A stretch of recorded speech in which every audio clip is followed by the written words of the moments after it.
Hey, Brad. There's a little change out going on here. Good afternoon. I have one new item for all of you at the top. The United States congratulates Georgia on the European Parliament's ratification today of the EU-Georgia Association Agreement. Today's vote of support by hundreds of European parliamentarians in Strasbourg marks yet another important milestone in Georgia's Euro-Atlantic integration. The vote demonstrates Europe's growing confidence in Georgia and the country's continued pursuit of wide-ranging reforms. The United States stands with the EU in our support of the Georgian people as they pursue these reforms and realize their integration into Europe and the wider Euro-Atlantic community. With that, we've already done quite a bit on Cuba. Go ahead, Brad, but we can certainly continue on Cuba Leaving if you'd Cuba like. aside, Okay. let's focus on what was supposed to be the focus of the Secretary's diplomacy this week. The Palestinians released their draft resolution, or their full resolution last night, and I was wondering, now that it is public and released, if you have an official response to it, whether you would support it or not. We have seen the draft. It is not something we would support, and we think others feel the same and are calling for further consultations. The Palestinians understand that. You may have also seen President Abbas speak to this earlier today and have said they support continued consultations and are not pushing for a vote on this now. Do you think this is something that can form the basis of negotiations, as President Abbas indicated, or is this something so far from what might be acceptable that entire alternatives must be come up with? Well, I think there are a range of issues that we're all aware, people from all sides and parties, will be discussed as a part of any draft resolution. But in terms of the specifics of this in its current form, we couldn't support it. We're not currently engaging on the submitted text. Our focus right now is more on consultations with key stakeholders, and we look forward to continuing our conversations to find a way forward. So, as we have been, as the Secretary, I should say, has been over the course of the last several weeks, even this morning, he continued to have discussions with parties in the region and stakeholders about how to come to a place that would be the most productive path forward. Can you outline what in the resolution you find particularly objectionable? Well, I'm not going to get into too many specifics, or any really, about the particular resolution.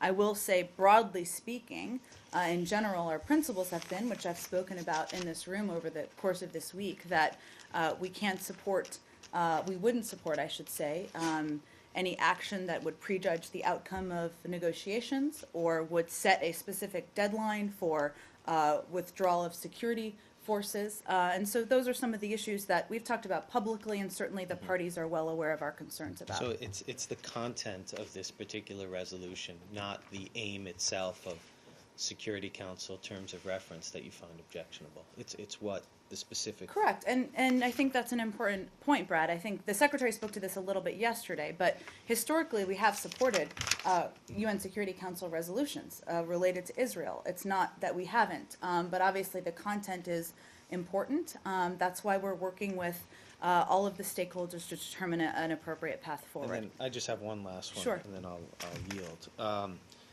There was some comments by Russian officials indicating they were reviewing an American text.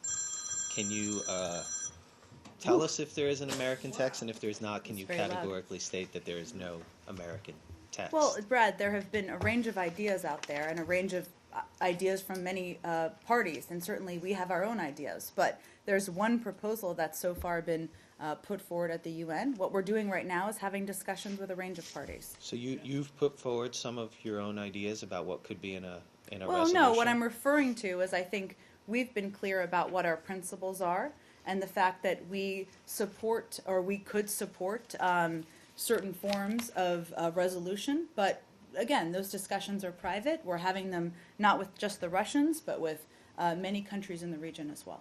Jen, Yes. the suggestion here is that you oppose the time limit.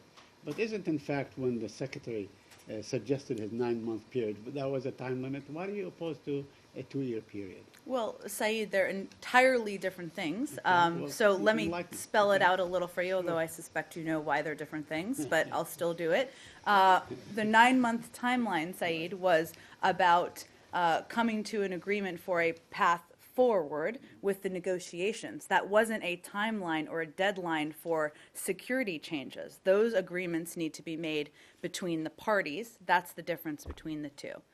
Now, if you are, if you said that you are in agreement with UN resolution pertaining to Israel and pertaining to the occupation and all these things, why would you oppose a call to end the occupation? I don't Why- think why is that's not why actually. is that objectionable? Well, that's not exactly what I said or what I've ever said. But I think what we've been clear about, to Brad's earlier question, Right. is that there are, without speculating what it may be, there are many different options here and many different ideas and potential proposals out there. So we have historically supported proposals in the past, and we're not ruling out that option. I'm just talking about this specific resolution. What practical steps the United States can,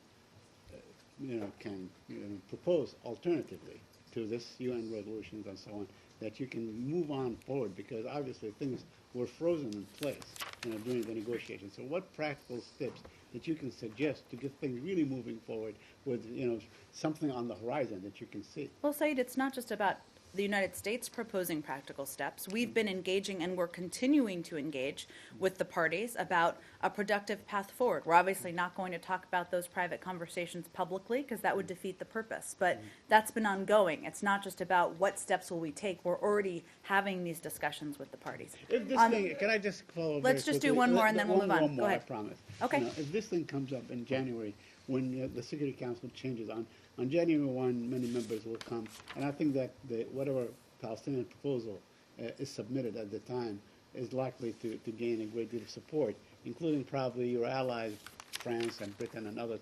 Are you willing to sort of oppose all European allies on this issue?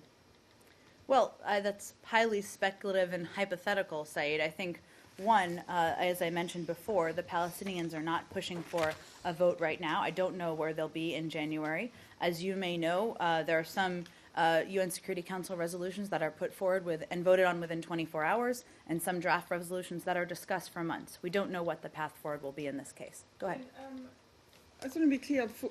Is the secretary he's spoken about looking at different options, and he's open to talking about it. But would he prefer that none of this happens before the Israeli election? Does he believe that this should be done after the election?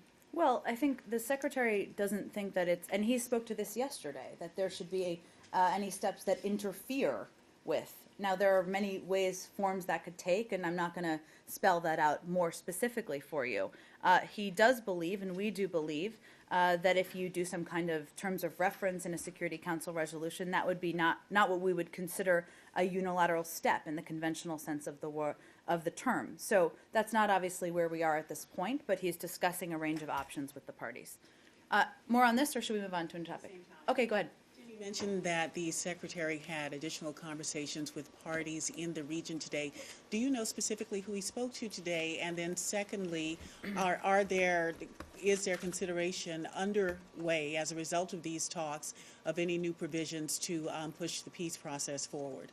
I wouldn't, on the second question, our position remains. Obviously, the peace process, or I shouldn't say the peace process, it's more about coming to a two-state solution as a part of every conversation. Were there it's any not new an ideas active floated? process right now, though, Right. and that hasn't changed. He spoke with Egyptian Foreign Minister Shukri this morning. I expect he will continue to have additional conversations over the next couple of days as well. Should we do a new topic? On Russia? Kirba, yeah, sure, go ahead.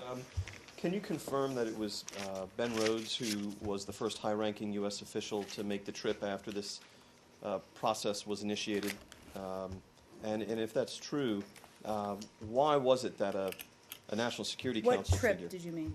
It was reported in Politico today that Rhodes made a trip to Havana in June of 2013, I believe. And so I'm just wondering about why this was a White House official, a National Security Council figure, as opposed to one of the many diplomats working for Secretary Jacobson or for Secretary Kerry. Assistant Secretary. I do Assistant appreciate you're Secretary. giving her a well-deserved promotion, though. To the last 24 hours, she deserves that.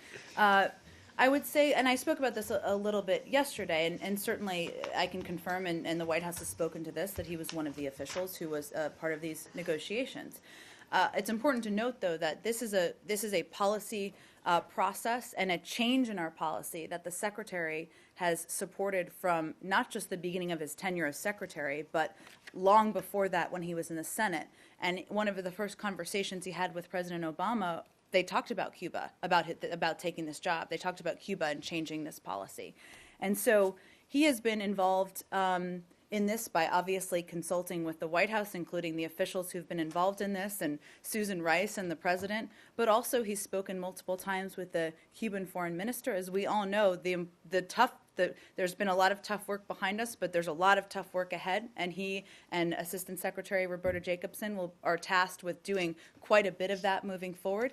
And he's also been engaged with the Vatican, as has, of course, the president and a number of these officials and the important role they've played. So it's something that we've supported. He's been consulting with, and this is just simply the people who who took place in the negotiations, and obviously did an excellent job doing that. Last one. The Secretary and you have spoken about his interest in traveling to Cuba, and others have spoken about the President's interest in traveling to Cuba. Yes. Can you reassure Americans, though, that no such travel by either of those two individuals would take place until the normalization process is completed? Well, I think that's not the way I wouldn't say that's the question he's asking. I spoke with him about this yesterday, and his view is we have to do it at the right time, at the right moment. There's not a rush to do it. We're not looking to fulfill a set deadline. We want to see how this goes. And obviously, Assistant Secretary Jacobson's trip in January is the first step. After that, we'll evaluate where we are, what the next steps are. But certainly the steps like reopening our embassy, returning an ambassador are our primary focus here. So you don't rule out that Secretary Kerry or even President Obama could visit Cuba before the deal is finalized on normalization? Well, when you're talking about the deal, there are several steps in that. So I'm not sure exactly. Let's say the opening of the embassy.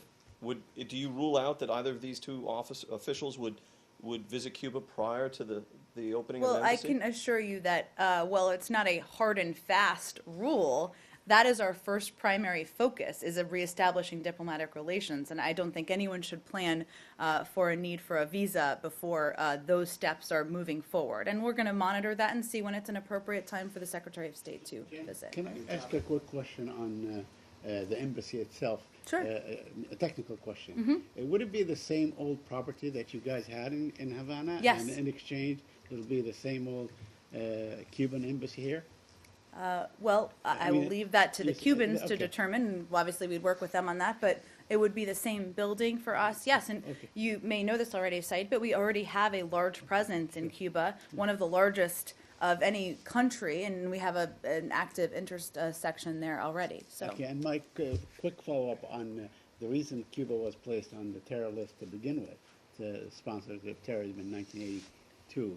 Was it because, other than Shakur, who was accused of killing a New Jersey state trooper, was there any other reason why Cuba was placed on the terror sponsor? Well, Said, I'm sure there is a detailed press release from the time that we sent out via fax, or however we sent them out at the time, that outlines that, and we'll get that to you. Go ahead, Drew. Telex. Your understanding that in this case he mentioned that the person was accused? I was not convicted validating and Said's imprisoned? Okay. specific description, but suggesting that we obviously described at the time more than 30 years ago why we did it. I Go have a ahead. nuts and bolts question. Sure. Once it becomes an embassy, what do you anticipate happens to staffing, and what kind of functions will they do beyond, say, allowing diplomats to talk to people from every strata of society, as the Assistant Secretary mentioned? And also, I don't know if there's still the billboard out in front, the Señores Imperialistas billboard. If it is, do you know if that will go down? I don't know what billboard is out front. That's a good question. We can look into that. The fact is, obviously every embassy, you make evaluations about staffing needs, but we expect that to stay about the same where it is now. We already have a very large presence there. How many? In terms of, I can check and see if I can get into the specific numbers for you. Typically we don't, but I can check in this case. But otherwise, and Roberta talked about this a little bit, but we obviously wouldn't have a protecting power. There are more direct diplomatic discussions, obviously, we would have. She talked about having a human rights dialogue. Clearly, there are a lot of implementation measures that would be in place. And And clearly, when you have an active dialogue and diplomatic relations with a country, you have a lot of work that's done by the team on the ground. And I think that's one of the primary areas where this would be, there would be some changes. New topic? Go ahead, Cuba? Yes. Okay.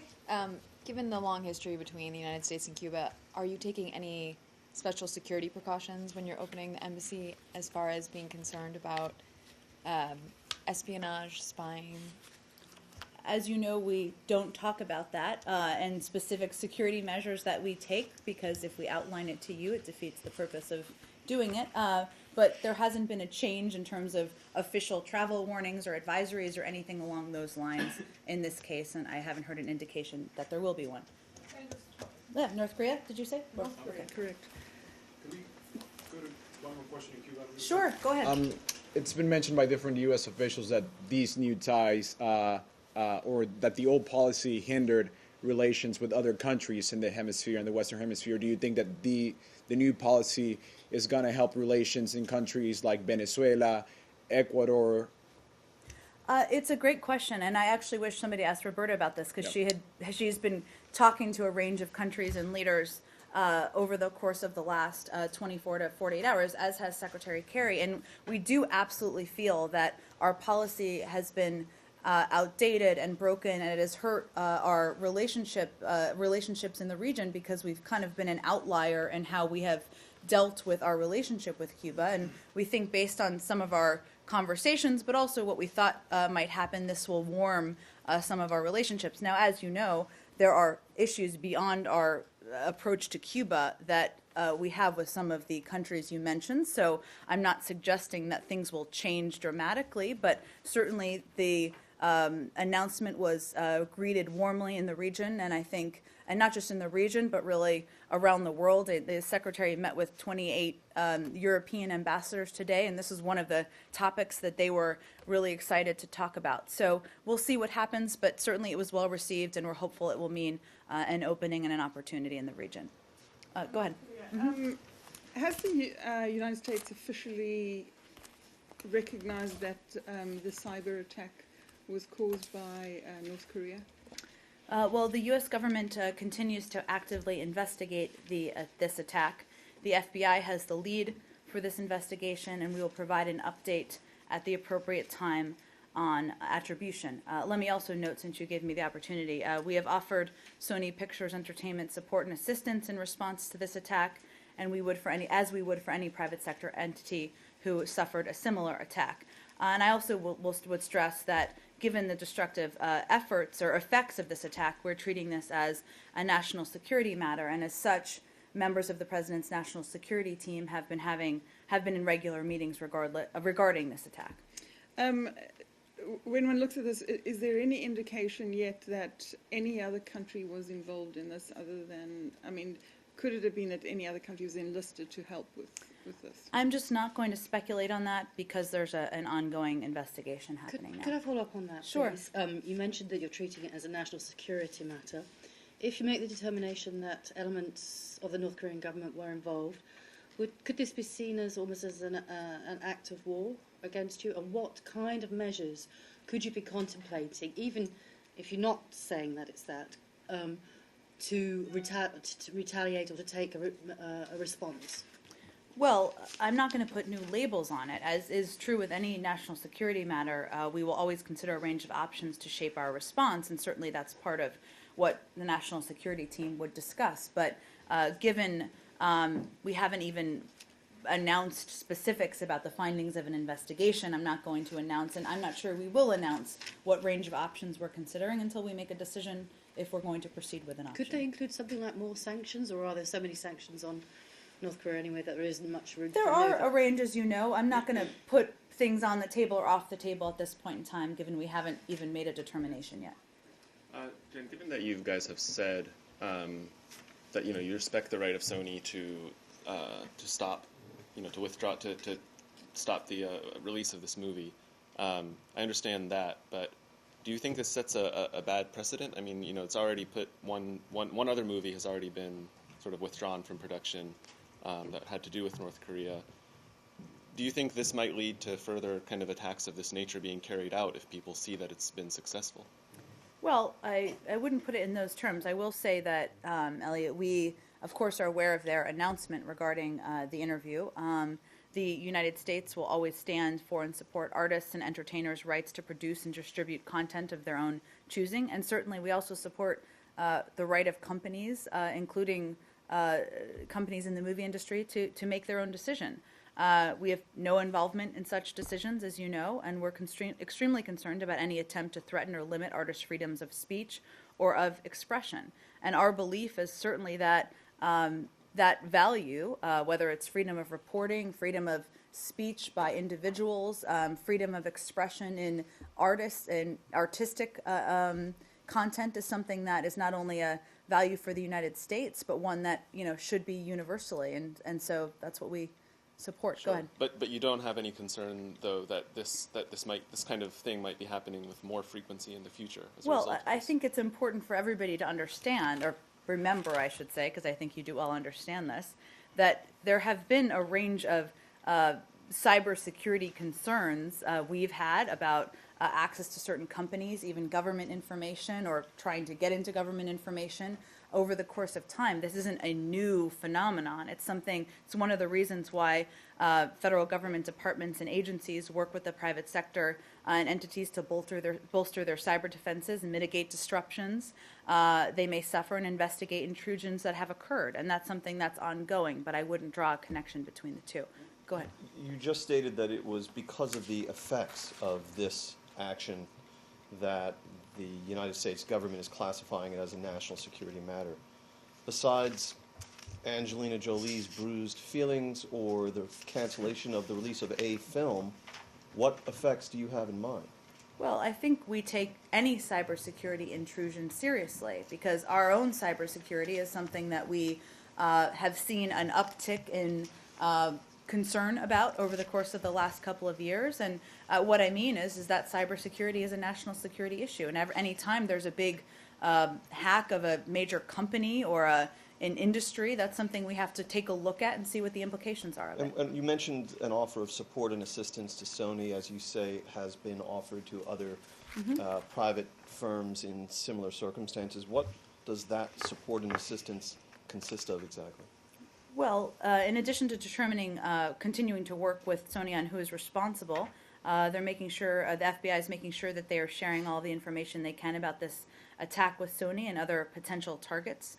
We're also working with DHS and other agencies to disseminate that information as widely as possible. The FBI is providing victim assistance information to Sony Pictures personnel made available through the U.S. government and private vendors, and is also providing briefings to Sony Pictures employees, including informational resources and tips to help safeguard employees' own records. So you said this was offered. Has Sony accepted this offer? Well, that's an ongoing. Those pieces that I mentioned are ongoing efforts we're working on. Can I ask you, in addition to the hack, there's been threats against theaters. Where is the investigation on that, and have you tied that to a malicious state actor as well? Well, Brad, I mentioned this yesterday, but I'm not aware of it changing. That, of course, we take every threat seriously. We've certainly been looking into those. We've not seen any credible intelligence to back those up. Okay, and if similar threats or these threats are tied to a state, would you consider that behavior indicative of a state sponsor of terrorism? If a state was making threats of attacks in theaters in the United States? Well, again, we don't think there's credible intelligence here, so I'm just not going to speculate on that. Is what happened to Sony an act of terrorism? We haven't even determined the cause here, James. I'm not going to put a new label on it. Can I just say, I mean, without determining the cause, if you were to connect this to a state, the hack, is that something that would make you reassess someone's status not on a state sponsor of terrorism list? I'm not going to speculate on that, Brad. Let's see how this investigation completes itself. Go ahead. Without getting into the specifics of who perpetrated this attack, how does the lack of diplomatic relations with a country like North Korea, but we could be talking about Iran or who else? Cuba, for that matter, right now. How does the lack of We're on a diplomatic different path there, relations though. Go ahead. affect your options for dealing with a country who is accused of doing something like this? I mean, without the ability to withdraw an ambassador or declare people PNG, I mean, how does that affect what the State Department, what the United States is able to do to punish a country? Well, I'm not going to get into the range of options, but obviously they're not limited to PNGing or removing an ambassador. So I'll leave it at that. And have you go ahead. been in touch with the Swedish embassy in their capacity as a protecting power on this issue? I can check. I don't have any information on that. Go ahead. Syria? Sure. On the train and equip program, there are reports coming out from Turkey that on the train and equip programs there is now a disagreement between the Turkey and U.S. over who to train and equip. The candidates coming from U.S. are not accepted by Turkey, and coming from Turkey not accepted by Washington. Would you comment on this? I haven't seen those reports, nor do I have a validation or confirmation of them. I will tell you that Ambassador McGurk is in Turkey now having a discussion about our work together on the coalition, and I haven't heard that as a part of the readout of his trip. And also these rebels, I think the calendar is still March 15 to start with. Is this the same start date? I don't believe it's changed. It's, of course, a DoD program, so I'd encourage you to ask them that question. Do you have an agreement with Turkey over these rebels that whether they are going to able to fight with the Assad regime and the Daesh together? I'm not sure who you're referring to specifically. According to same reports, there's another disagreement that the Turkey wants them to fight with the Assad regime together with the Daesh, but the U.S. are still opposing Fight it. against the Assad regime? you Yeah, mean? for the rebels, yes. Well, you know our view on the purpose of the coalition and the focus of the coalition, which is on taking on ISIL. That hasn't changed, but if you want to send us the report, I'm sure we can take a look at it. Very quickly. Yesterday, the Security Council adopted Resolution 2191, which allows for humanitarian aid to go in without consulting the Syrian government. How is that different than, let's say, the previous ones, 2165 or 2139, which deal with the same thing? Well, or is it just an extension? I think, one, the UN has a powerful voice, and it's important to, again, raise the focus on the dire humanitarian situation in Syria. That certainly, unfortunately, hasn't changed. It's rapidly deteriorating there, as the UN also announced it is seeking $8.4 billion to meet the needs of 18 million Syrian people and their host communities across the region. I think the place we're at now is that we're continuing to urge, as is the UN, all donors to step up and contribute to the UN appeals. As we saw recently, when a funding shortfall forced the World Food Program to temporarily suspend food assistance to Syrian refugees, funding is absolutely pivotal to being able to put together and deliver the kind of aid that's needed. But, the importance of the resolution is just raising the issue and highlighting the fact that there's more money needed. This continues to be a dire situation. The Jordanian ambassador to the United Nations was saying that larger areas are being taken over by ISIS or ISIL. And in fact, this making whatever humanitarian aid is more difficult to get through. Do you agree with that assessment? I'd have to take a look at that. I don't have an assessment here. There's been a lot of ups and downs in both Syria and Iraq, and there have been some areas, especially in Iraq, where the coalition has had success in pushing back ISIL. So I'm not going to confirm that. Go ahead.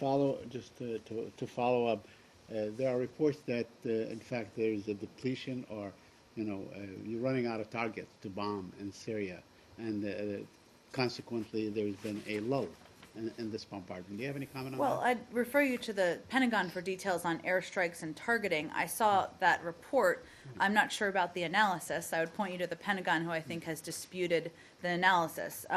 We have conducted more than 1,300 airstrikes in Iraq and Syria, and that's obviously an ongoing process, as you know. Do we have any more Syria or? What is the State Department's position on American civilians going to fight ISIS in Syria and supporting our allies, the Kurds? Well, I think, as you know, we have a travel warning that suggests, or doesn't just suggest, warns that going to Syria is extremely dangerous and could put people at risk. We've certainly spoken out, as have many of our allies and partners, about foreign fighters and those engaging from the outside, and that would certainly include people fighting on the side of the rebels as well. Do you understand it to be a crime for an American citizen to go to Syria or to fight ISIS and support our allies, the Kurds?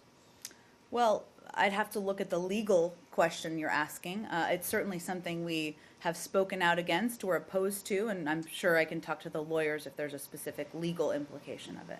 Are you aware of there are reports that al-Baghdadi's second-in-command was killed today? Do you have any? I haven't his seen name those is reports. I don't Al-Hajj have any Mu'taz. confirmation. Yeah. Go ahead. Russia, Turkey. Do you have a Syria Russia. question? Yes, Russia. Russia. Okay. Russia, Turkey. Yeah. Russia, Turkey. Yes. Okay. Today there was President Putin's presser, and also President Putin was in Ankara just 2 weeks ago. It looks like that these two countries are trying to improve the relationship, and they have some certain goal of trade, number of trade in near future. My question is, what's your view on these two? At the time that West tried to put some sanctions on Russia, do you have any problem with Russia is doing more business with Turkey? Well, I haven't seen any confirmation of any new trade deals or trade. Obviously, we'd have to take a look at that if that came to fruition, but it seems a little premature for that. In general, we don't believe that any country should be proceeding with business as usual as it relates to Russia, and that certainly is something we've conveyed broadly. Can you comment on the Crimea sanctions? Sure. And then we can go to your Russia question if you'd like. Yeah. I'm guessing it's related. The United States welcomes the EU's announcement of further sanctions on investment services and trade with Crimea and Sevastopol. The purpose of targeted sanctions is to make clear that there are costs attached to Russia's ongoing violations of the sovereignty and territorial integrity of Ukraine. Crimea is part of Ukraine, and the United States, along with our G7 and EU partners through rounds of sanctions, has made it clear that we condemn Russia's occupation and attempted annexation of Crimea, which we do not and will not recognize. Are you planning to issue similar sanctions today, tomorrow, very soon? We continue to explore a range of options to increase the pressure on Russia to change course in Ukraine, including measures aimed specifically at Crimea, but I don't have any specifics or timeline or prediction for you on that front. You consider these unilateral sanctions or uncoordinated sanctions? No, we are well aware but we're going to put out these sanctions. As I mentioned, we continue to consider measures that are specifically targeted at Crimea. I'm just not going to make a prediction of timing. When the United States held back on sanctions for several weeks in some instances, the argument that was often made was it would be self-defeating to issue unilateral sanctions without them being in concert with European partners. But Brad, at no point have we issued exactly the same sanctions on the same day as the Europeans. We've coordinated closely, we've worked in lockstep, that's continuing. So you're saying these are coordinated closely and you're working in lockstep on these? Yes. Okay. Yes, also Russia. Oh, can we Russia too. Okay. Yes. I wondered if you could give a reaction to the comments by President Putin today, which seemed to suggest basically that Moscow feels that these sanctions and the Western pressure is an attempt at regime change. Well, I think as the Secretary's even conveyed himself, I believe, that certainly is not our objective. The sanctions have been put in place in order to put in place costs for the actions, the aggressive actions of Russia into Ukraine. That we've been clear that is the sole purpose, is to push Russia to restore Ukraine's sovereignty and territorial integrity. We're also prepared to roll back the sanctions if Russia implements its Minsk commitments. President Putin also talked about the economy and the economic situation and acknowledged that it's not solely related to sanctions. It's more complicated and involves other issues. Oil prices and general economic mismanagement in Russia have played a significant role in getting them to this economic point they're at today. So is he being paranoid in suggesting this? It was something that Foreign Minister Lavrov also suggested a couple of days ago, that you guys were working towards regime change. Well, to be clear, that's not our objective. The objective is, as I've just outlined, which is to push Russia to restore Ukraine's territorial integrity, and we can continue stating that as long as it continues to be brought up. Go ahead. Can I follow up on that? Sure. President Putin was very clear in his press conference that he would be prepared to go in accordance with the Minsk agreements, and he also indicated that he thought that President Poroshenko was also inclined to try and go further with this, but that there are other voices in the administration in Ukraine who really want to make some more gains militarily before they come to any kind of talks. I And don't was believe wondering, they what said, and I watched this, they did not say voices within the administration. other just to be clear. voices that Okay, well, that there's were a being difference, exerted a here? big difference. Maybe from the United States. Maybe he meant that. Maybe not from Ukraine. I Well, don't know. I think that's highly speculative and unlikely that's what he meant. But I will say that we have long supported the implementation of the Minsk protocols. There are additional steps that Russia needs to take in order to do that. We have seen reports that they are planning to speak sometime over the next couple of days. President Putin and President Poroshenko, we certainly encourage that and hope that moves forward. But there are specific actions Russia can take that they have not taken, and so the ball really remains in their court in that regard. Is it the actions of the Russians, or are there actions that have to be taken by the people in eastern Ukraine, Russian-backed separatists? which Russia may or may not have full control over? Well, we think Russia has the power to impact the actions of Russian-backed Well, separatists. Secretary Lavrov, in his comments to a French news agency, is not as outspoken as President Putin generally, but he also was inclined to think that maybe there is another agenda behind this, which is a regime change in Russia. I think Joe just asked that question. Coming from somebody like that, doesn't that raise concerns about the impressions that one has widely in Russia and among all sectors of the population with regard to U.S. policy towards the I think I present just regime? answered that exact question. Go ahead. On the same thing. He also said Go ahead. that the humanitarian aid will continue to be going to eastern Ukraine. What is your position on that? I know that trucks have gone through and so on, and you raised your concern in the past. Is that still the case? Are you still opposed to humanitarian aid going from Russia to eastern We Ukraine? have remaining concerns about labeled humanitarian convoys going across the border where we don't know the content, and it's not always with the approval of the Ukrainian government. If it's with the approval of the Ukrainian government, given it's their country, that's something different. Go ahead. Subject, AFPAC. First, I assume the United States government has been working cooperatively to some extent with the Pakistani government in response to this horrific school attack. Can you rule out that Latif Masood was somehow culpable in this attack?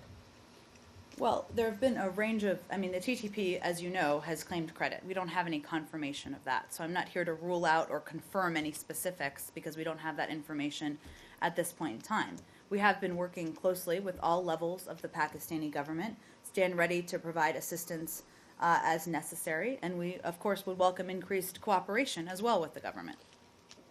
Latif Masood, as you probably know, was last known to reside in U.S. custody in Bagram, and 3 detainees from that facility were released to the custody of Pakistan, and there has been substantial reporting to the effect that Mr. Masood was one of those individuals.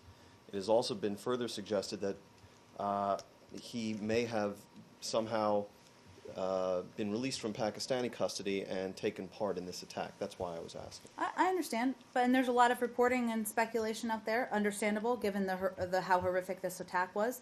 I just don't have confirmation of the cause, and so I'm not going to speculate on it from the podium. Is Mr. Masood still in U.S. custody? I don't have any more information. We haven't even confirmed the specifics of the names of individuals released, as you know. Have there been any specific requests for assistance from Pakistan? Well, again, we've certainly made that offer, but I would refer you to the government of Pakistan on that particular question. Okay, let's do 2 more, and then we'll I wondered if you wrap could this give up. us a readout of the talks in Geneva. Sure. The Iranians are saying they described it as very useful. Could you tell us from the US side of things what went on and what the next step is now?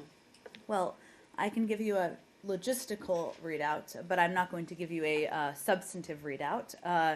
As you all know, Acting Deputy Secretary Sherman and her team met in Geneva on Monday and Tuesday bilaterally with the Iranian delegation. The bilateral meetings were followed by a meeting of the full P5+1 yesterday. They're on their way back now, but we're not going to be offering substantive readouts. When will they meet meetings. again next? I don't have a specific timeline for that. Safe to say after Christmas? I think that is probably safe to say, yes, for the good of many people who need rest. Go ahead. Thank you. A couple of quick questions on North Korea. The UN General Assembly adopted a human rights resolution on North Korea a few hours ago. Do you have any comment on that? I'm sure we can get you one after the briefing. Happy to do that. Or there may be one coming from our US-UN team up in New York as well. Okay. Do you have any update on when the Security Council will be taking up this issue? I don't have any specifics. I'd point you to our team at US-UN, and we can absolutely get you that information after the briefing as well. Thanks, everyone.